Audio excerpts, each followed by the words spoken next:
help me, and I can free you of your immortality. I am here with the producer and the director of Castlevania, Lords of Shadow 2. This is Dave Cox, the producer, Enric Alvarez, the director. Guys, what's new and different in the sequel? Well, we've beefed up the combat aspect of the game. This was the main feature of the previous game. People really like the strategic combat. We've tried to refine it and given the player more tools. The other thing we've done is we've beefed up the exploration aspect. That was something that people felt that they couldn't get enough of the last game. At the same time, we're trying to tell the story of Gabriel Belmont, how he became Dracula, and this time you play as Dracula. So you have these really cool vampiric powers, really cool weapons like the Void Sword and the Chaos Claws. How much bigger is this than the previous game? Well, the biggest difference is that we're talking complete castle and a complete city to explore at your will. The game is driven by the narrative, but the world gets progressively opened, and it's a seamless world.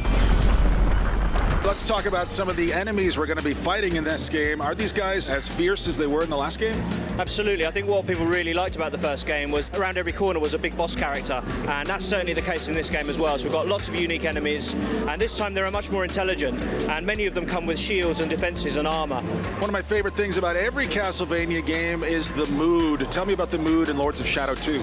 This game starts off dark and just gets really dark. So it's going to be a much more intense game. We're going to go to places with this character that I think a lot of people aren't expecting. The thing about evil is people are never truly evil. It's always grey. And I think with the progression of this character, you can see that players can identify how he got to where he's got to. They may not agree with it, but they can understand him now. I am the Prince of Darkness. The previous game in this series, you guys gave a lot to the single-player experience. Are we going to get that much gameplay again this time around? Yeah, we think that we owe that to the people. We like to tell long stories, complicated ones. This is a story about a good guy that turns into the Prince of Darkness. There's no way to explain this in just 2 or 3 hours. Giving a dimensionality to Dracula, which was never there in the past in the Castlevania series, I think that's what's really going to make this game unique.